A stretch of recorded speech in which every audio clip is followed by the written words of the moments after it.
Hello दोस्तों, कैसे हैं आप लोग। आज हम स्टार्ट करने वाले हैं आपको यूपीएससी का जो इंडिया का टफेस्ट एग्जामिनेशन होता है इसका प्रीवियस ईयर क्वेश्चन, जो भी सी सैट 2022 और 2021 में क्वेश्चन पूछे जा चुके हैं, मैं इस वीडियो में आपको सामने डिस्कस करने वाला हूं। तो वीडियो स्टार्ट करते हैं और हमारा पहला क्वेश्चन क्या कहता है आप ये देखें। हमारा पहला क्वेश्चन क्या कहता है, P score 40 marks more than Q in an examination. P 40 marks ज्यादा क्यू से करता है एग्जामिनेशन में। If Q score 10% less marks than P, अगर Q score 10% less marks Q P से करता है तो why how much did Q score, तो कितना क्यू स्कोर करेगा। तो आप देख सकते हैं ये क्वेश्चन को आप देखिए और देखिए क्या क्वेश्चन क्या कह रहा है। ठीक है, आप देख सकते हैं ये 10% है, फ्रैक्शन क्या है, परसेंटेज का क्वेश्चन है ये। तो परसेंटेज का क्या होता है, 10% की फ्रैक्शन वैल्यू क्या होती है, 1/10। ओके, अब मुझे एक चीज बताओ, यहाँ पी लिखो, यहाँ क्यू लिखो। क्यू स्कोर 10% लेस, 10% लेस मतलब अगर पी 10 यूनिट है तो 10% मतलब कितनी की कमी, एक की कमी। तो 10 में से एक की कमी कितनी हो जाएगी, 9 यूनिट। लेकिन आप मुझे एक चीज बताओ, P score 40 marks than Q है ना, तो कितना, 40 ज्यादा है, तो डिफरेंस कितना हुआ, 40 का हुआ। लेकिन यहाँ पे डिफरेंस कितना है, एक यूनिट का। एक यूनिट बराबर कितना हो जाएगा, 40। लेकिन हमको निकालना क्या, जब हमको एक यूनिट की वैल्यू आ गई तो मुझे क्या निकालना है, क्यू का स्कोर। क्यू का स्कोर, क्यू कितना यूनिट है, 9। तो 9 यूनिट बराबर कितनी आ जाएगी, 40 इंटू 9, 360। तो क्यू का स्कोर 360 हो जाए। लेकिन कभी घुमा के पी का स्कोर पूछ दे तो पी का स्कोर कितना हो जाएगा ना, 40 इंटू 10, 400। ठीक है, इस तरह के क्वेश्चन को आप देखें। आपको हमेशा अप्रोच क्या लगाना है, परसेंटेज का फ्रैक्शन वैल्यू पता होना चाहिए। किस तरह का आपको 40% का फ्रैक्शन वैल्यू क्या होता है, 10% का फ्रैक्शन वैल्यू होता है 1/10। परसेंटेज कैसे निकालते हैं, मैंने बोला था ना, 10% दिया होगा, 10 डिवाइडेड बाय 100, 10 से 10, 1/10। ठीक है, नोट करें इसे।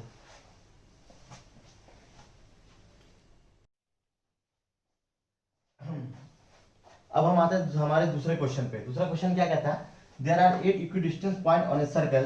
ठीक है, किसी वृत्त पर एक समान दूरी वाली 8 बिंदु हैं। अब मुझे बताओ, एक बिंदु यहाँ हो गया, दूसरा बिंदु यहाँ हो गया, ठीक है, तीसरा यहाँ, चौथा यहाँ, पांचवा यहाँ, छठा, सातवां, आठवां। ठीक है, अब क्वेश्चन कह रहा है कि how many right angle triangle can be drawn using this point as vertex. मतलब कितने राइट एंगल ट्राइंगल इस पॉइंट है इसमें ड्रॉन करेंगे, जो हमारा जो एक वर्टिक्स होगा, एक पॉइंट पे होगा, जो साइड होगा वो डायमीटर होगा। हम लोग जानते हैं एक चीज, अगर ये इस सर्कल का सेंटर है, ये पॉइंट है, इसको मिला देंगे, सेंटर से जो भी पास करेगा कॉर्ड, वो क्या हो जाता है, डायमीटर, जिसको बोलते हैं लॉन्गेस्ट कॉर्ड। डायमीटर क्या करता है, हमारे सर्कल को दो इक्वल पार्ट में डिवाइड करता है। तो जो भी एंगल किसी पॉइंट पे डायमीटर से लेंगे वो कितना हो जाएगा, 90 डिग्री। क्योंकि एंगल ऑफ सेमी सर्कल क्या होता है हमारा, 90 डिग्री। तो आप मुझे एक चीज बताओ, ये पॉइंट हो गया, ये पॉइंट हो गया, यहां से एक पॉइंट से मिला दिया, इसकी वैल्यू कितनी, 90 डिग्री। यहां से इस पॉइंट को मिला दिया, 90 डिग्री। यहां से इस पॉइंट को मिला दिया, 90 degree. Angle in the semi circle क्या होता है, 90 डिग्री।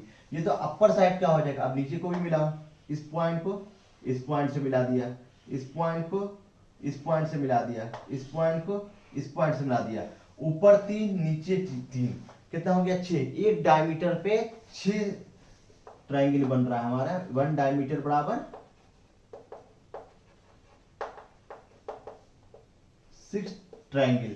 अब मुझे बताओ एक चीज, अगर 1 डायमीटर बराबर 6 हो रहा है तो मैंने क्या बताया, एक पॉइंट 1 2 3 4 5 6।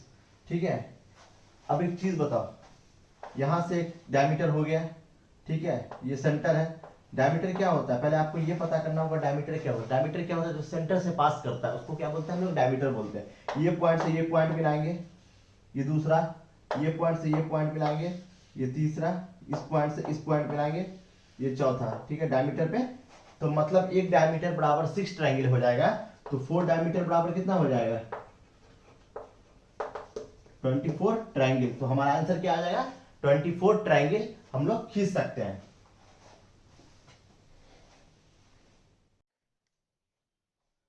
अब हमारा क्वेश्चन नंबर 3 क्या कहता है आप देखिए, What is the smallest number greater than 1000 that when divided by any one of the number 6, 9, 12, 15, 18 leaves the remainder 3? ठीक है, कोई ये जो नंबर दिया हुआ है इसको डिवाइड करने पे रिमाइंडर 3 आना चाहिए। रिमाइंडर कब होता है? जब कोई चीज बच जाता है, पूरी तरह से डिविजिबल नहीं होता है, तब रिमाइंडर आता है। तब इस तरह के क्वेश्चन को सबसे पहले हम लोग ऑप्शन देखेंगे। ठीक है, 1063, 1073, 1083, 1183। इसमें एक चीज कर दो, रिमाइंडर को हटा दो। जब रिमाइंडर को हटाओगे तो वो पूरा पूरा डिविजिबल हो जाएगा। ठीक है, रिमाइंडर को हटा दो। जब रिमाइंडर हटाएंगे तो -3 कर देंगे तो कितना आ जाएगा? 1060, 1070, 1080 और 1180।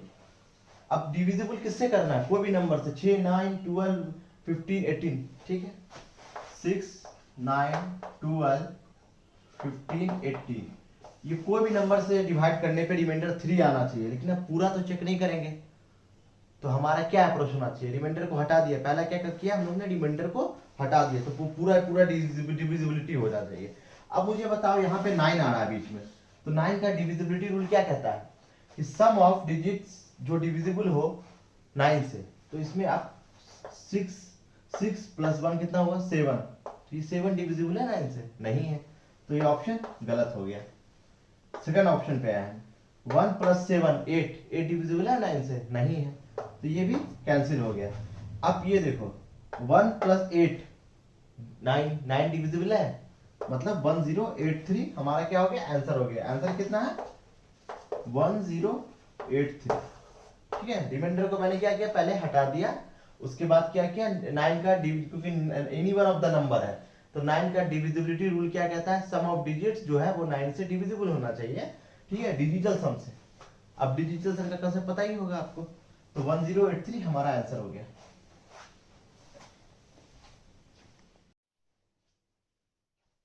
अब हमारा क्वेश्चन नंबर 4 क्या कहता है? Increase in price of certain item was 25%। मतलब क्या? इंक्रीज मतलब बढ़ना। ओके, वो कितना बढ़ जाता है? 25% किसी प्राइस को बढ़ा दिया गया। Then the price was decrease 20%। फिर क्या हुआ? 20% डिक्रीज कर जाता है। मतलब डिक्रीज का मतलब क्या हो गया? घट जाता है। इंक्रीज मतलब बढ़ जाना, डिक्रीज मतलब कम हो जाना, घट जाना। ठीक है, फिर क्या करता है? 20% घट जाता है। Then again increase by 10%। फिर क्या होता है? 10% बढ़ जाता है, फिर बढ़ने लगता है, इंक्रीज कर जाता है। What is the resultant increase in price? तो कितना रिजल्टेंट इंक्रीज इन प्राइस में कितना इंक्रीज हो जाएगा? ठीक है, तो आप क्वेश्चन देख सकते हैं, परसेंटेज का क्वेश्चन है। सक्सेसिव इंक्रीज हो रहा है ना, सक्सेसिव का क्वेश्चन हो गया। सक्सेसिव बढ़ना घटना बढ़ना घटना हो रहा है इसका। अब मुझे एक चीज बताओ, मैंने क्या बताया था आपको? 25% की फ्रैक्शन वैल्यू कितनी होती है? 1/4। 20% की फ्रैक्शन वैल्यू कितनी होती है? 1/5। और 10% की फ्रैक्शन वैल्यू कितनी होती है? 1/10। समझ में आया? मुझे एक चीज बताओ, increase in price certain item बाद इतना है। पहली बार कितना हुआ? पहले 4 था, 4 से 1 बढ़ गया। पहला इंक्रीज हो रहा ना, इंक्रीज मतलब बढ़ जाना। 4 यूनिट था, उससे कितना यूनिट बढ़ गया? 1 यूनिट बढ़ गया, मतलब 4 से 5 हो गया प्राइस। 4 रुपया था, ठीक है, 4 रुपया से 5 रुपया प्राइस हो गया। फिर क्या हो गया? अब मुझे बताओ, फिर क्या हुआ? 20% डिक्रीज हो गया। मतलब पहले 5 था, जो डिक्रीज हुआ 5 से 4 हो जाएगा।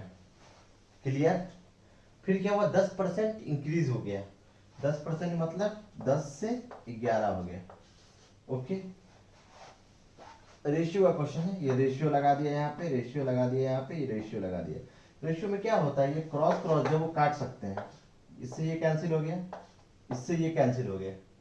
ओके, 10 से 11 कितना बढ़ा? 1 यूनिट बढ़ा। कितने में? 10 से, इंटू 100 बराबर 10%। रिजल्टेंट प्राइस कितना बढ़ गया? 10% बढ़ गया। कितना इजी है, सिर्फ फ्रैक्शन पता होना चाहिए, परसेंटेज से फ्रैक्शन में कैसे करते हैं, बस सक्सेसिव का क्वेश्चन है। ठीक है, नोट करें इसे।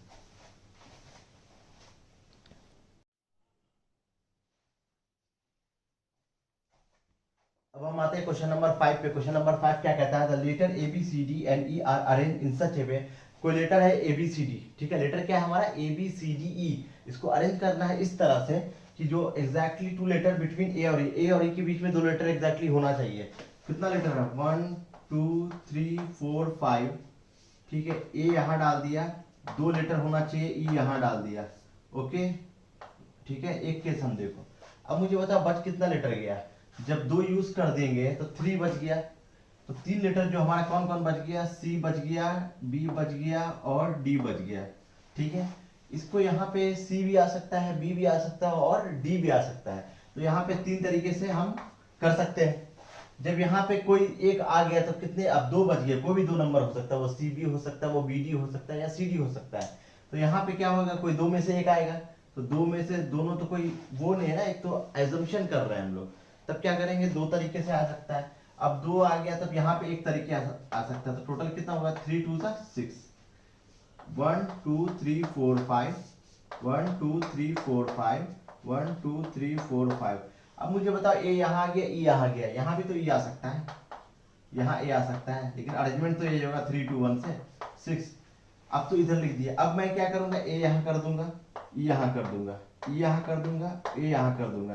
तो यहाँ पे बचा हुआ 3 तरीके से आएगा, यहाँ 2 तरीके से आएगा, यहाँ 1 तरीके से आएगा, यहाँ भी 3 2 1, ये 6 हो जाएगा, ये बराबर 6 हो जाएगा। टोटल जो जोड़ के आ जाएगा 24 वेज, 24 अरेंजमेंट पॉसिबल है आपको इस क्वेश्चन में। हमारा आंसर क्या आ जाएगा, 24। अब हम देखेंगे क्वेश्चन नंबर 6। क्वेश्चन नंबर 6 क्या कहता है हमारा, average weight of ABC is 40 kg। Average weight of ABC, इसका सम कितना हो जाएगा, a plus B plus C is equal to 40 into 3, इसका सम हो जाएगा, ठीक है। Weight of B D and E is 42 kg। Sum of weight of कितना, B plus D plus E कितना हो जाएगा, 42 इंटू 3, 42 इंटू 3, ओके। अब दोनों को ऐड कर दो, क्या करो, दोनों को ऐड कर दो, ए बी, कितनी बार बी है, 2 बार बी है, plus B plus C plus D plus E. अब क्या करो, 40, इसको 3 को कॉमन ले लोगे, 3 को कॉमन ले लोगे तो 40 प्लस 42, ठीक है। अब मुझे बताओ जो f है वो इक्वल टू b है, तो एक b की जगह पे f लिख सकते हैं, तो क्या निकल गया है, a plus b plus c plus d plus e plus f is equal to 3 into 40 plus 42 कितना होगा, 82। अब बोल रहा है एवरेज वेट, एवरेज का फॉर्मूला क्या होता है, sum of all the observation divided by number of observation. ये तो सम दिया ही हुआ है, अब डिवाइडेड कितना कर देंगे, नंबर ऑफ ऑब्जर्वेशन से। तो सम तो दिया हुआ, नंबर ऑफ ऑब्जर्वेशन कितना, 1 2 3 4 5 6, 6 से डिवाइड कर दोगे दोनों साइड, ठीक है। तो ये एवरेज हो गया, एवरेज टोटल पूरे का एवरेज हो गया, 3 1 3 3 2 6 4 2 1 2 4 41। तो हमारा आंसर कितना आ जाएगा, एवरेज कितना आ गया, 41। 41 क्या हमारा हो गया, एवरेज हो गया। एवरेज क्या होता है, sum of all the observation by divided by number of observation. तो हमारा आंसर क्या निकल गया, 41। समझ में आ गया। अब हम क्वेश्चन नंबर 7 पे आते हैं। क्वेश्चन नंबर 7 हमारा क्या कहता है, what is the reminder when 91 into 92 into 93 into 94 into 95 into 96 into 97 into 98 into 99 is divided by 1261। 1261 से जो डिवाइड करेंगे तो रिमाइंडर कितना आएगा, शेष फल कितना आएगा, यही पूछ रहा है। कुछ नहीं करना है, क्वेश्चन में क्या है, 91 into 92 into 93 into 94 into 95 into 96 97 into 98 into 99 divide कर देना है 1261 से। अब मुझे एक बात बताओ, 97 जा 91 1 3 13 बार, 13 1 जा 13 जा 13 13 7 जा, तो ये तो पूरा डिविजिबल हो गया, तो रिमाइंडर कितना आ गया, 0। हमारा आंसर कितना आ जाएगा, 0। Simple question. अब हम आते हैं क्वेश्चन नंबर 8 पे हमारे। क्वेश्चन नंबर 8 क्या कहता है, लेट p बी ए 2 डिजिट नंबर। p क्या है, 2 डिजिट नंबर है, 2 डिजिट नंबर बता रहा हूँ, p बराबर 10x प्लस y, ठीक है, consisting of same digit written in reverse order. Reverse order क्या लिखेंगे, q कितना है 10y plus x, p minus q निकालना होगा इसमें। इफ p ये इसका एक कंडीशन दिया हुआ है, what is the difference between p and q, p और q का डिफरेंस क्या हो जाएगा, तो 10x plus y minus 10y plus x ठीक है, 9x माइनस 9y, तो 9 इंटू एक्स माइनस वाई, उसको भी जो डिफरेंस होगा वो 9 का मल्टीपल होगा। ओके, लेकिन आप देख सकते हो कि मैं इसे रब कर रहा हूँ, ये कंडीशन दिया हुआ है कि p इंटू क्यू बराबर 2430, ठीक है, लेकिन यहाँ पे यूनिट डिजिट कितना है, 0। जीरो कब आता है unit digit, 5 into even number, 5 को जब इवन नंबर से मल्टीप्लाई करेंगे तब 0 होगा यूनिट डिजिट, ठीक है। 5 इवन नंबर कौन कौन सा होता है, 2 4 6 8 इवन नंबर हो गया, या 10 कर दो, ठीक है। इवन नंबर क्या होता है, जो 2 से डिविजिबल होता है, ठीक है।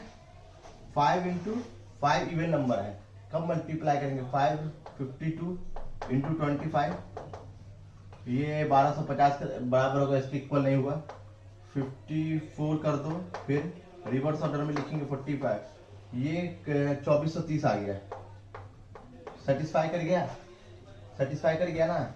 तो दोनों का डिफरेंस कितना हो जाएगा, 54 माइनस 45 इक्वल टू 9, हमारा आंसर कितना आ जाएगा, 9।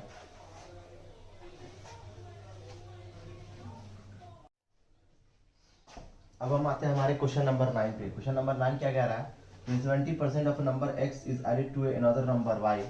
70% ऑफ नंबर x है, 70% of number x is added to y is equal to 165% of value y, 165% of y, ये कितना हो जाएगा, 70x plus 100y is equal to 165y by 100, by 100, 100 से 100 cancel, ठीक है, कितना हो जाएगा ये 70x is equal to 165y minus 100y is equal to 65y, तो 17x is equal to 65y, तो x और y का रेशियो कितना आ जाएगा, 65 बाई 70, 13 द 13 बाई 14, तो यहाँ पे y बड़ा है x से, यहाँ पे आप देख सकते हैं y कहाँ पे बड़ा है x से, दो कंडीशन आ रहा है, y कहाँ पे बड़ा है, यहाँ बड़ा है, सिर्फ यहाँ बड़ा है, दो ऑप्शन, ये कैंसिल हो जाएगा, ये कैंसिल हो जाएगा, दो कंडीशन कैंसिल हो गए, y बड़ा है x से, ये अब दो ऑप्शन बच गया हमारा, दो ऑप्शन का। अब सेकंड कंडीशन क्या कहता है हमारा, सेकंड कंडीशन कहता है when 60% of a number, 60% of a number x है, 60% of number y, so x is added to z is equal to 165% into z, same वैसे ही करना है, z divided by 100 is equal to 165 z by 100, ये cancel, 60x बराबर 65z, तो x by z कितना हो जाएगा, 60 डिवाइडेड बाय 65, 65 डिवाइडेड बाय 60, 13 13 12, ठीक है, x कितना आ गया 13 12, वहां x कितना आया था, x 14 और y आया था हमारा 14 और 13, यहाँ पे 13 होगा था, तो यहाँ पे 13, सॉरी y आया था आपको 14 और x आया था 13, तो आप यहाँ पे क्या आंसर निकल के आएगा, कौन सा बड़ा, z यहाँ पे कितना आ रहा है 12, तो x बड़ा है, y बड़ा है, x बड़ा है और z, y x z, y x z, ये हम हमारा आंसर हो गया। ये ऑप्शन से भी देख सकते हैं किस तरह क्वेश्चन को सॉल्व करना है। बेसिकली आपको पर क्वेश्चन में जो कह रहा है परसेंटेज का क्वेश्चन है, बहुत इजी क्वेश्चन है, जो कह रहा है वैसे लेके चलते रहना और आंसर आ जाएगा हमारा। अब हम आते हैं हमारे क्वेश्चन नंबर 10 पे। क्वेश्चन नंबर 10 हमारा क्या कहता है, टू कैंडिडेट एक्स और वाई, एक्स और वाई दो कैंडिडेट है, वो कॉन्टेस्ट करता है इलेक्शन को, इलेक्शन में दो ही कैंडिडेट करते हैं, ऐसा नहीं है, दो में जीत किसी भी बीच में होता है, एक या दो के बीच में, ठीक है। 80% of voter cast their vote, अब मुझे बताओ 80% वोटर कास्ट कर रहा है वोट, 80% ही पड़ा, ठीक है, इसमें कोई इनवैलिड वोट नहीं है, देयर वाज नो नोटा, कोई नोटा नहीं है, X got 56% of the voter cast, X को 56% वोटर कास्ट हुआ, और जो एक्स जी और वाई के बीच में जो लड़ाई हुई, एक्स को 56% आया, तो वाई को कितना आएगा 44%, ठीक है, और जो जीता गया वो 1440 वोट से। What is the total number of voter in the total number of voter list, कितना हो जाएगा। अब मान लो हम टोटल वोट्स मान लेंगे वोटर लिस्ट में 100 यूनिट, जिसमें आपको 80 यूनिट वोट ही गिरा, ठीक है, 80 यूनिट वोट गए। अब क्या क्वेश्चन कह रहा है, जब वोट गिरेगा तो उसमें कोई जीतेगा कोई हारेगा, तो 56% एक्स को मिला, एक्स को कितना मिला 56%, तो वाई को कितना मिलेगा 44%, कितने से जीता 12%, ठीक है, 12 यूनिट से जीत गया, सॉरी 12 यूनिट से 1% पे ना 12 यूनिट से जीत गया, तो 12 यूनिट 12% 80 का ना, इसकी वैल्यू कितनी दे रखी है 1440, ठीक है, तो 80 यूनिट कितना हो जाएगी 1440 डिवाइडेड बाय 12 इंटू 100, 80 यूनिट बराबर 12,000, ठीक है। जब 80 यूनिट बराबर 12,000 है तो हमको total number of votes in the voter list निकालना है, लेकिन हम लोग ने क्या बोला था वोटर लिस्ट में 100 है, तो 100 यूनिट की वैल्यू कितनी हो जाएगी 12,000 divided by 80 into 100 full the 15,000 आ गया, 24 द 4 4 3 3000 इंटू 5 15,000 हमारा आंसर हो गया।